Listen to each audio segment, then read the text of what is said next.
The views expressed on this podcast are our own and do not constitute endorsement by the Department of War, the Department of the Air Force, or the U.S. government.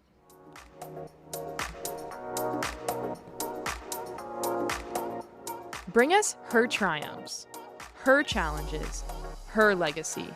Bring Us Women, a podcast brought to you by Isabella Horning and Ali Fatso.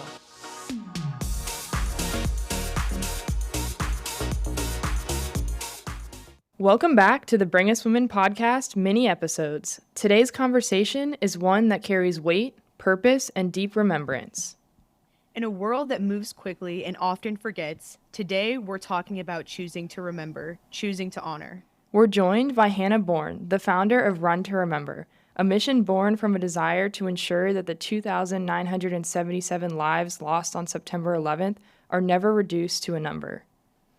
Over the course of 1 year, Hanna is running 2,977 miles, 1 mile for every life lost, reading and honoring each name along the way.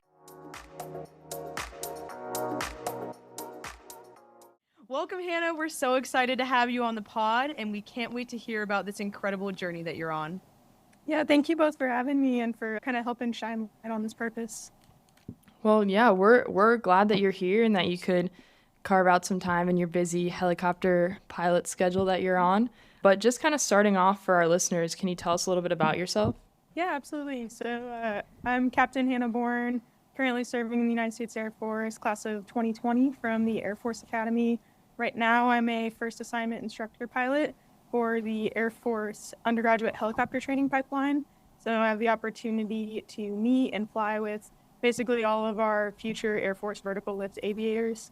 I started Run to Remember 2977. It was kind of inspired by a childhood experience I had. My younger sister and I were both in the Pentagon Daycare Center on 9/11, and thanks to just the selfless and heroic actions of some service members that were nearby that day, both of us, along with about 100 other children, were safely evacuated and reunited with our families. So I think growing up over the years, kind of understanding more about that day, and then being in a military family. My mom was career Air Force, my dad career Marine Corps, inspired both of us to keep serving, and then now to try to give back a little bit more specifically to this purpose going into the 25th anniversary this year. I think that's so cool. Every year on 9/11, I watch the documentaries that have come out over the years about it and just trying to learn more.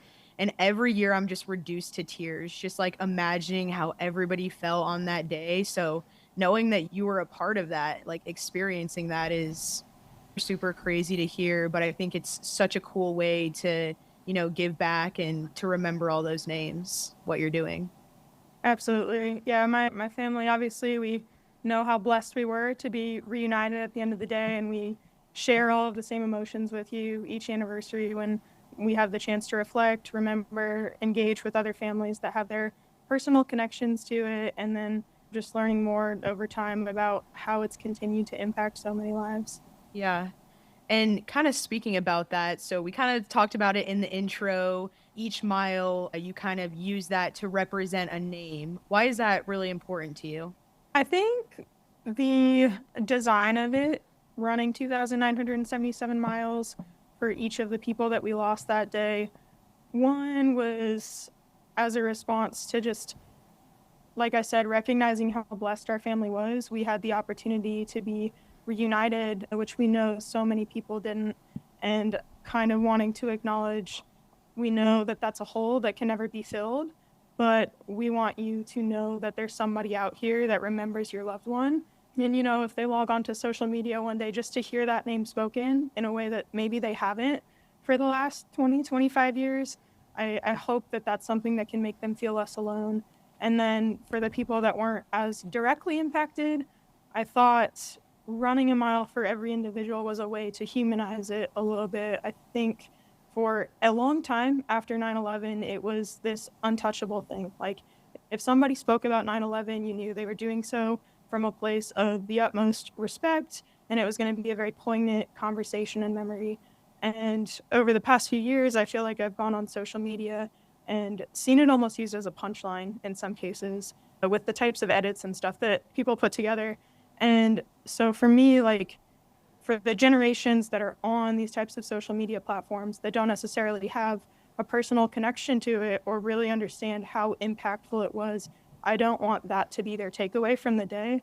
So if they can go on and see these are people that we lost that day, these are families that still feel the weight of that loss, I hope that it changes the way that they think about it and kind of increases the amount of respect that they'll attach to it. Because I would never want somebody who, like, that is the worst day of their life and it changed their life, right? They don't have somebody here anymore that they wish they could have for the past 25 years. Now they're going on and finding that used as a punchline just in their algorithm as they're scrolling. Yeah, no, I feel like that's really important and very powerful. And I think something that you're also doing with the running is that you're allowing, like, I've seen your social media, we follow you, and seeing all the people that have started to like run with you. And so it's not just, you know, you running with these names and carrying that with you, but you're showing others that like they can run for a name, they can remember too. And it kind of like bridges that kind of gap like you're talking about, that we talk about 9/11 in such a like poignant way and not able to relate to it as much because it for a lot of us it was before we were born or we were little and all that. Yeah, it's been super special. That's one of the things I've loved the most is the reason I created this initially and wanted to share them on social media was I wanted it to be this big effort of collective remembrance where we're all coming together. I'll commit to doing these miles myself and sharing these names, but I want to highlight somebody else out there is running this mile or invite somebody in to run it with me and share that name for the day. So it's been super cool to see the way that people have done it on their own in all different parts of the world. And then it's been really cool at some where I've had the opportunity to run with people just to see how it's spanned generations too. So I recently had a middle schooler, Charlie, who ran a part of our miles together in Hawaii. And it was awesome because I was like, you weren't even close to being born yet this day, but you came out here and ran with us. And then a couple days later, I saw his social media and it was like day one of running for everybody we lost on Pearl Harbor, day two. And I was like, this is really Wow. cool because it's Oh, this eighth grader that's out here now starting his own purpose. So That's that is really so cool awesome. that you inspired that. And honestly, I'm sure Charlie was running faster than most of us could anyways. So that's absolutely. awesome that you had him as a partner. Well, I mean, if that's not already impactful enough, what are other experiences as you've been running have been really emotional, impactful so far in this journey? I think the most emotional or impactful part of it so far for me has been seeing how it continues to affect people. Like, there's a moment where I say, that's why I started this. And then I have a similar moment a couple days later. I have an album on my phone now that's just called Y2977. And it's screenshots of some of the messages that come in and getting to learn more about stories as people share them. I feel like every couple days I have one of somebody that says, I found your account from this video and the mile that you ran for was for my dad or for my aunt or my sister. Thank you for doing this. It meant so much for me to see this so many years later. And then I'll have some that come in that's like, I found your video and I scrolled through every single one until I heard, my brother's name or whatever it might be. And that's been so special to me to be able to kind of be a positive part of someone else's day, but also to give them the chance to share more about their loved one and say, just tell me about this person. Because like, I don't think we always have the opportunity to do that so much with people that we lose. And there's something that can be so comforting about just sharing your memories or their essence or whatever it might be to kind of help their memory live on. Yeah, I totally agree. I mean, even I'm just thinking about it now, like Issa was there when I lost my best friend. And I think something that she did for me, like hearing you say that, was just let me speak about him.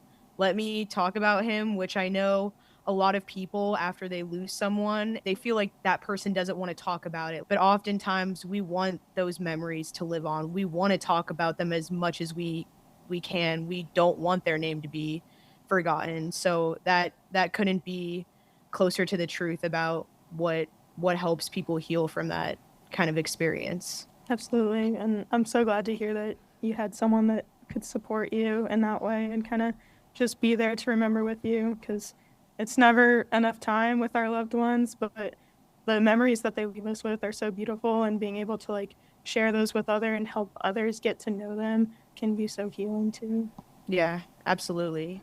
Well, also, as you've had the opportunity to connect with any of these family member or any of the family members of those who are lost, have any of them gotten to run with you yet? I don't think I've run with a family member yet. However, I've had some pretty cool interactions. I remember while I was up in DC, I was visiting, my parents live there now, and they were actually taking me into Old Town Alexandria to run on one of my favorite trails, and they were going to do their errands at the same time. And while we were driving over there, I got a call from Miss Deborah Burlingham, whose brother Chic was the pilot of American Airlines 77, the flight that went into the Pentagon, and she had seen one of the videos, and so we talked for probably half an hour while I was going in to do my run for that day. But she's been super involved specifically for the families that were impacted at the Pentagon that day, but kind of across all surviving families, so to speak, that continue to feel the impacts of that loss. And so it was pretty special to like be en route to go work on my miles towards this purpose for the day and get to just share like a 30-minute conversation with her going into that. But I would love to have the opportunity to run with people that were directly affected, and I think we have a few things in the works for that. Hopefully, up in DC and New York later this year. So. Wow, exciting. Can't wait to see that. Yeah, I was gonna Absolutely. say, I feel like there are some cool like events that you could do to really get huge turnouts of people who would want to run for names on this list. Definitely, and I know I get messages about that all the time, so I'm trying to keep track of it so that we can hopefully align some of these opportunities in a way that would be special for the people that want to participate.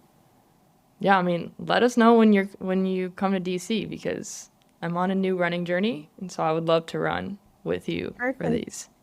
Yeah, my mom was actually stationed at JBAB on 9/11, so maybe we'll run a mile around there for just taking in what she saw that day and kind of honoring them on your stomping grounds.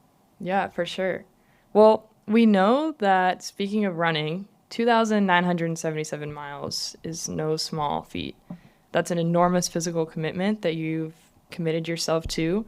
So, how are you kind of what's your game plan for it? How are you breaking up the miles, or is it just all like walk us through that?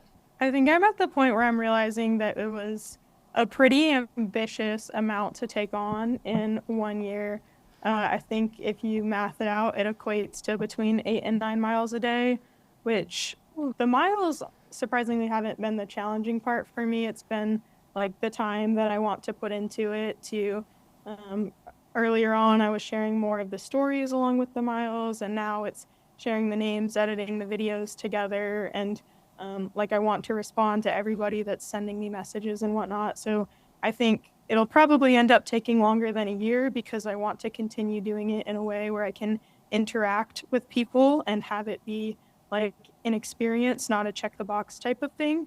But I think I've just kind of fallen in love with the process. So it doesn't feel like a chore. It doesn't feel like the miles are necessarily hard. I'm trying to take care of my body and stay uninjured because it's so important to me to be able to finish it. And I'm just having fun with it right now. And like I said, falling back in love with the process. And were you always big into running, or did you have to prepare a lot to take on this feat? I think it's twofold. I kind of fell in love with running growing up on the Air Force Academy when I was 11, 12 years old.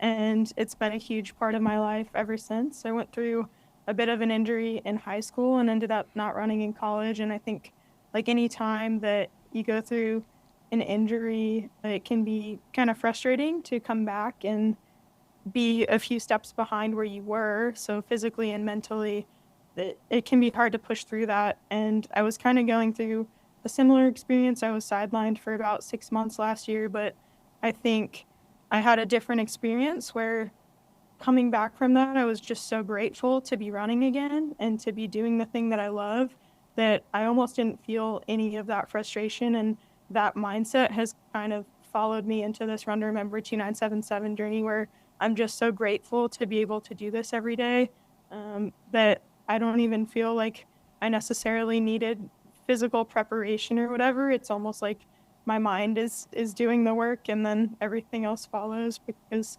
it is just such a blessing to go out and do this and to be able to share it with the community that's growing online. Yeah, I'm sure that those days where your body's feeling really tired and it's kind of taking a toll on you, I think that's a pretty good why to keep on running. So Absolutely. that's awesome. So kind of taking us into your mindset with that, what has this process taught you about endurance, not just physically, but also mentally and emotionally? Yeah, I think honestly, the biggest lesson for me on a personal scale, because I think I knew what I was getting into from the physical endurance standpoint. I've grown up running 40, 50 plus miles a week probably since I was 11 or 12 years old. So that part didn't scare me. I think the biggest surprise has been the emotional endurance of doing this every day. I obviously had like a pretty traumatic experience at 3 years old, witnessing the attacks at the Pentagon that day. And thanks to a very loving support system, was able to work through that growing up. But it's taken a surprising toll on me, I think, to relive that a bit every day as part of this journey because I'm honoring lives that were lost and learning about their stories and learning about those families, which is incredibly moving and like I wouldn't trade it for the world.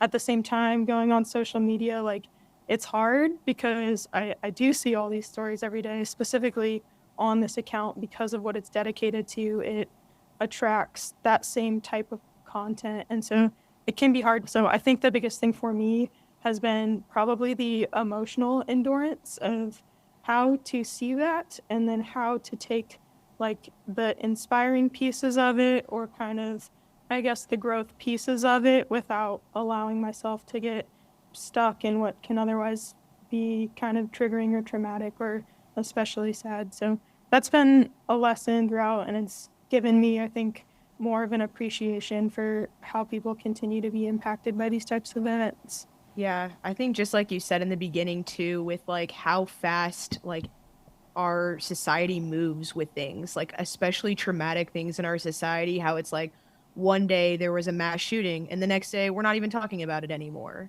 I Mhm. think that like that's really good kind of perspective just to like understand that even from a young age, like things like this really impact people's lives. And it's like, it's kind of a beautiful thing too, because I think, it has required me to go back and learn more about myself too. Like, especially being young, they made child psychologists available to us kids that were at the daycare center that day, knowing that a lot of us were already displaying early signs of childhood regression and whatever else that might be. And like a child psychologist can kind of coach you through what you're experiencing at age 3, age 4, age 5, but it's going to be something that like sticks with you through the rest of your life. And so I think being able to now almost go through those experiences again as an adult with a lifetime's worth of tools and understanding of myself and now this career and profession that the three of us have committed to has also been pretty unique in that like it's allowed me I think to become more deeply in tune with the purpose that I feel towards it and then it's also just like opened my eyes to a lot of similar projects of people trying to do the same thing with their purpose. And I've been in turn inspired by so many other people out there. So it's been like a taxing journey emotionally, but well worth it. Wow. Yeah, I mean, I can't imagine it, and it's just honestly incredible hearing you talk about it. And I know one thing that you've mentioned throughout is the remembrance matters, and it's really powerful to hear these names, to learn about these people as humans, not just reading their names, all of that. So why do you think remembrance matters so much, especially for our generation and the generations after us that maybe don't vividly remember 9/11 or weren't even here for 9/11? So why do you think it's so powerful?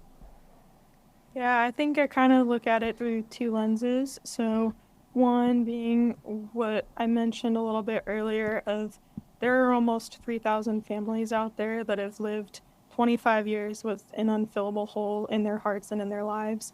And I think like in the weeks and months and years following 9/11. If you looked around, there was just this sense of unity, and everyone is going to come together and support their neighbor, and we are going to heal from this together. And obviously, over time, that dissipates a little bit because people start to move on if they're not the people that are the most directly affected by it. But I think like that was one of the beautiful signs of the strength in our country after this was how we recovered from it together. So I hope that kind of at a personal level, by continuing to focus on remembrance and to highlight why it's important, we can continue to give that type of support to the families that are still most directly affected. And then I guess from like a broader societal level, I hope that it brings us together again, where it's like, this is a unifying experience where we are collectively coming to remember people that we lost, and we're coming to support our neighbors at like a time of need.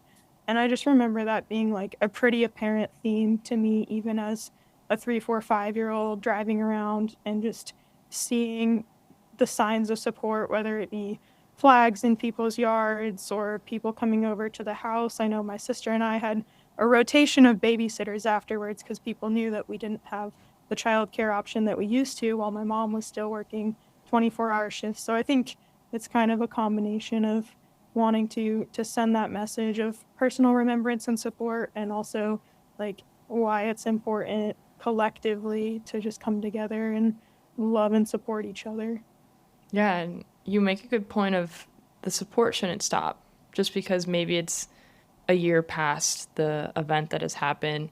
Those families don't forget. You don't forget. So still being there to support you, the families, everyone who lost someone 10 years later, 25 years later, 50 years later, because the hurt is still there, the loss is still there, and it's not the day after anymore, but it's still there, that hole that you talk about.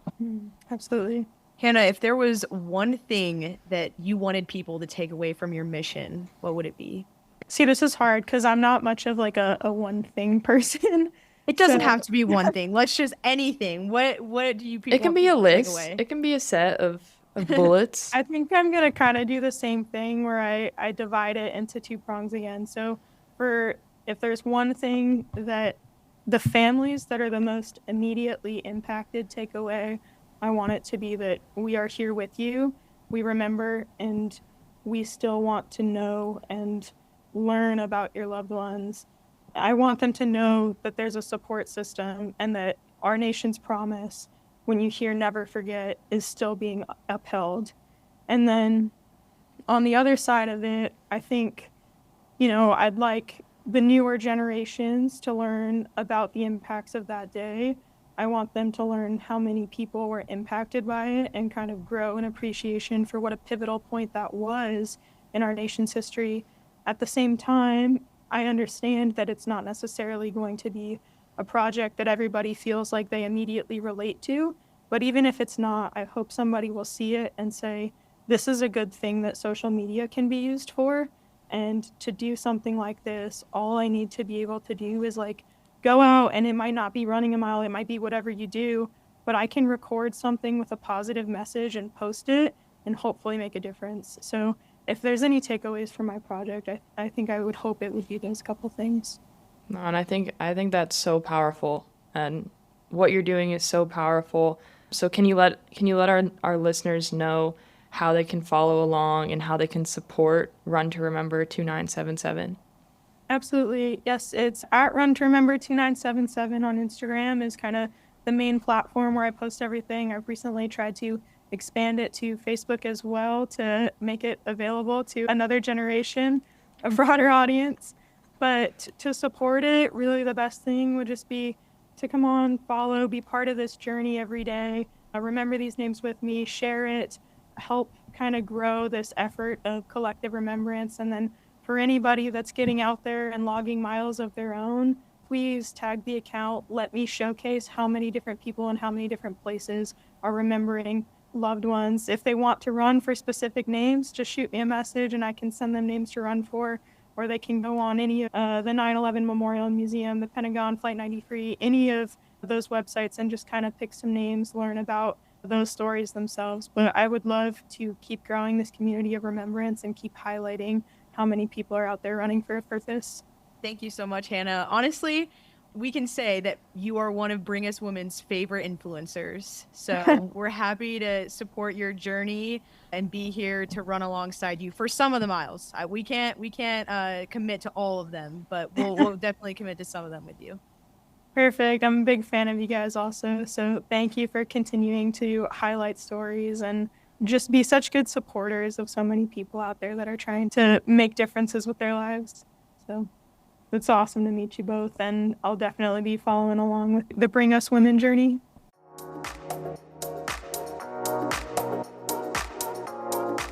Thank you for listening to the Bring Us Women podcast. We hope you enjoyed today's episode and hearing about the incredible journey Hanna Born is on with Run to Remember 2977. Her mission is such a powerful reminder that behind every name is a story, a family, a legacy, and a life worth remembering.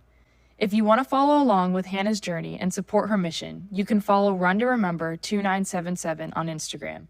We encourage all of you to pick a name or two, learn their story, and then get outside and run or walk in their honor. Even the smallest act of remembrance matters.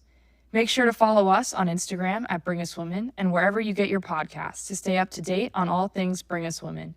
Until next time, be bold, keep leading, and we can't wait to bring you the next woman.